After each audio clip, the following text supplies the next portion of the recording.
Hi and welcome back to the Gemhawks YouTube channel. I hope you're having a good day and that all things are as well as they possibly can be in your world. Today is the 5th tutorial in the selection designed to help you make your own take on the Heady Inspired Pendant.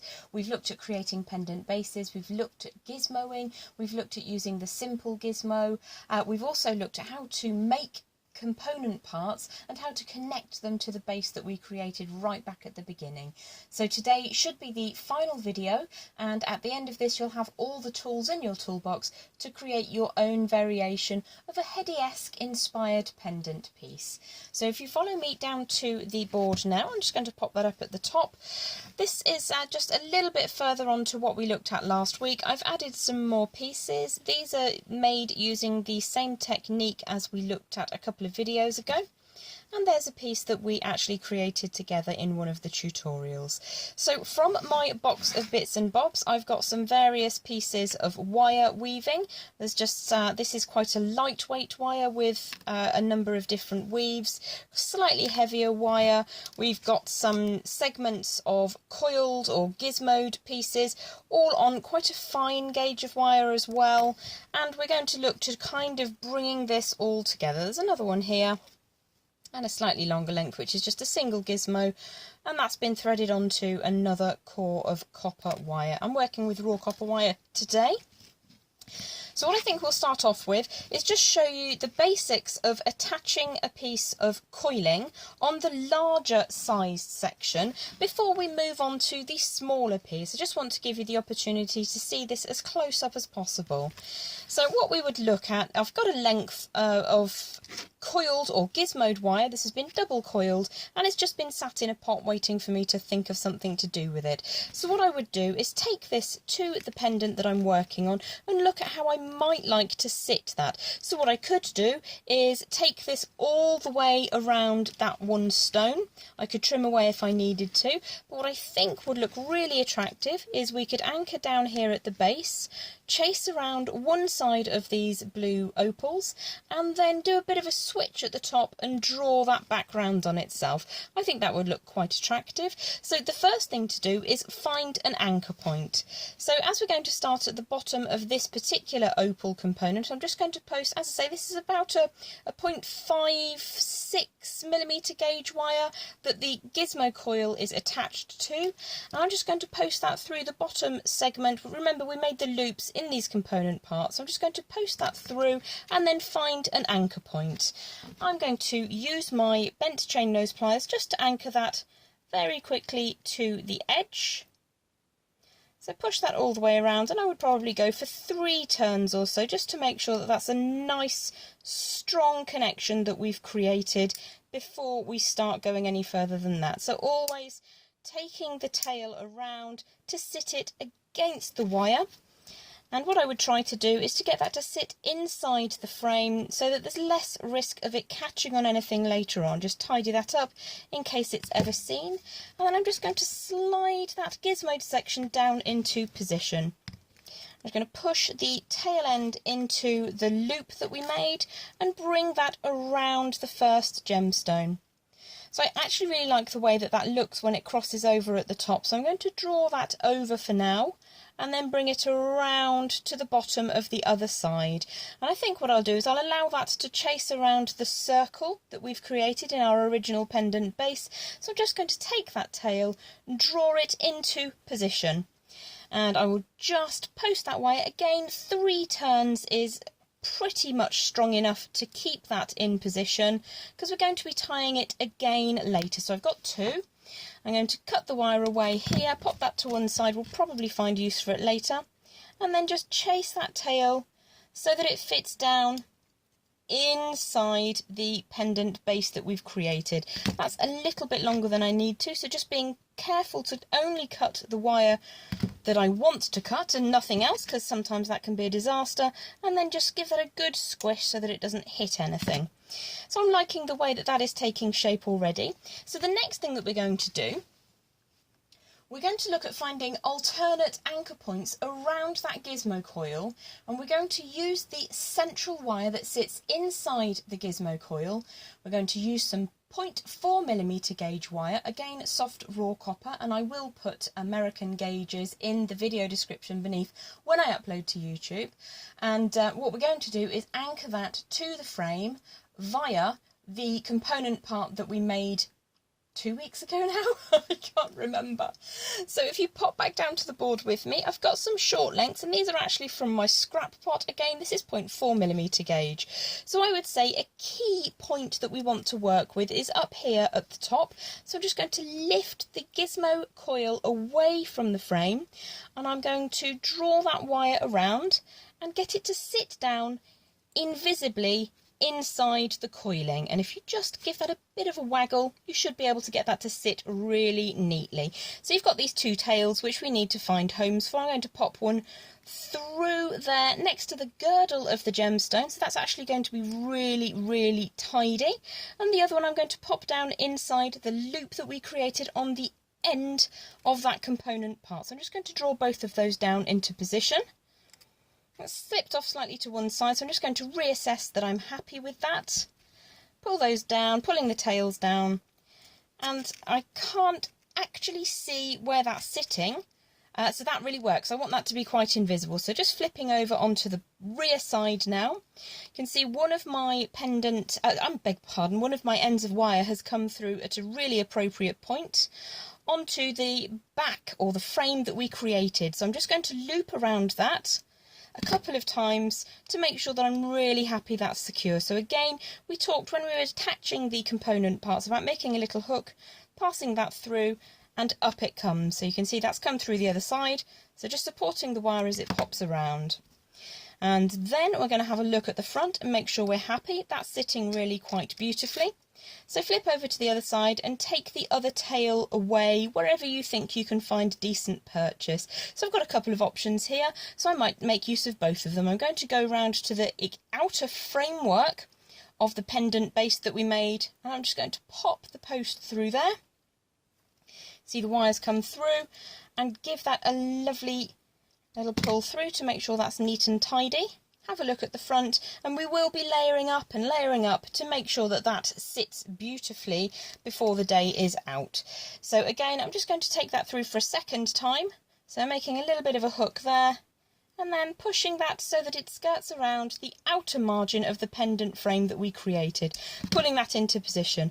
Now that's actually quite well anchored at the top. The idea is to have as few ends as possible. So what I tend to do is I've probably used about 6 or so inches of 0.4mm gauge wire for this part of the procedure, and what I'll do, rather than cutting that away, is I will take that to another point where I can go through to the front of the pendant piece and anchor another segment of gizmo down, and I won't cut those until I'm absolutely sure that I've no need for them. So for a period during the central part of this phase, you will have lots of little bits of wire sticking through to the back. They might get on your nerves, but they're really useful to hold on to until such times as we've got to when we know that everything is secure and we know we've finished doing the tying on. So popping back down here, I'm going to utilise one of these sections of wire. That's quite short now, so I probably would give that another wrap and then tie it away. Just reserving that section of wire, and as ever making sure that that end is tidied away. The other end we've got much more to work with, so I'm going to chase that through to lower down on the design. So the gizmo coil is quite happy sectioned up here, so I can either come to here or do both of them. So I'm just going to do a little bit of a helix. I'm not really doing anything very useful at the moment other than moving the wire from here down to the edge over here. So I'm just going to pop a little bit of a hook on the end again, chase the wire up through the pendant base, and we're just kind of transporting our wire until we get to the position that we want to end up at. So I'm going to post the wire out through here, And at this stage, we're coming quite close to the edge of the pendant base, but we've also got really great access to a segment of gizmoed wire. So I'm going to pull the wire into the gizmo until it hits that central core, and then pull that over the top and post it down wherever I can get purchase, really. And luckily, I can actually get between the girdle of the gemstone and the component framework. So I'm just going to push that. Hopefully it's coming out the other side somewhere. You do need to support the wire. Sometimes it gets a little bit feisty and wants to bend in an unattractive way. So we're going to give that another go and see if we can get that to hide invisibly.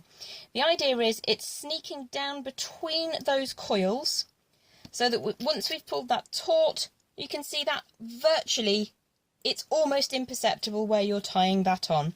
So we've just got one loop around the gizmoed section, and because the gizmoed section is proud of the pendant base we created, I'm just going to take the tail all the way around a couple of times and tie that to the pendant base outer circle. And in that way, we're getting a really strong grip to hold that gizmoed section into position. You do sometimes hear tool noises on the camera microphone, for which I apologise. I am trying to work on ways to get a microphone that will work for this technique, but for the time being, you'll have little noises every now and again. So that gizmo coil is now really quite securely sitting. So that's really how you can attach any gizmo coils. I'm just going to show you now, by layering up some examples of weaving and more gizmo coils, how you could build this design up a little bit more extensively.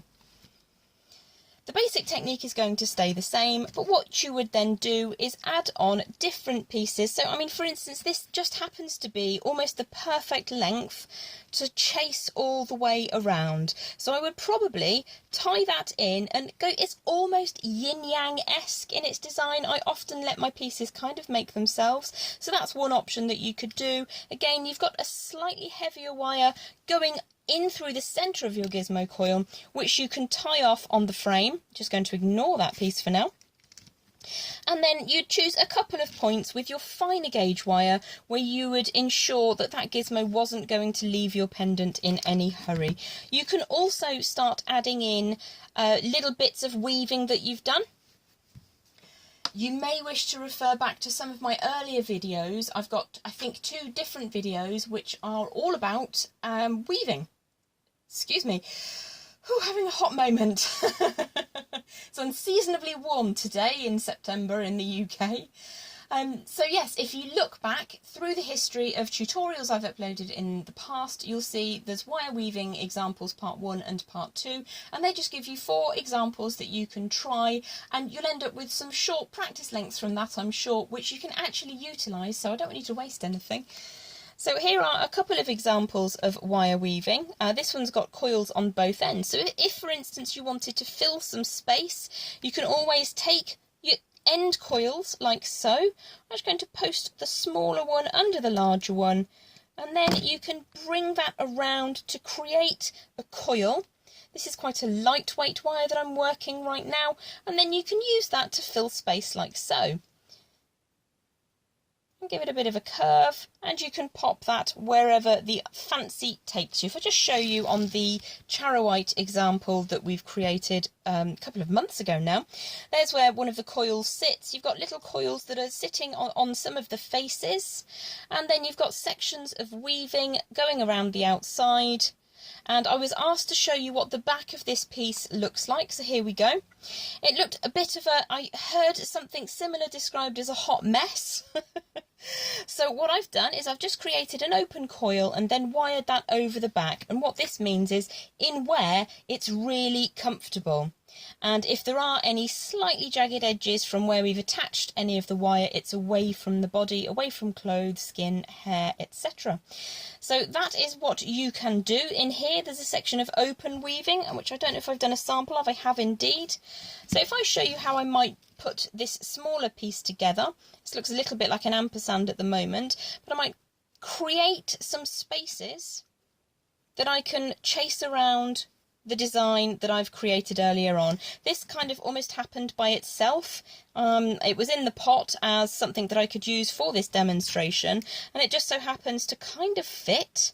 So I would just kind of play with that a little bit until I had that sitting down. So you can see where these wire ends are. I would post those either side of the frame at the top and just draw those around. So for example, that tail could just sit around the end of the framework here,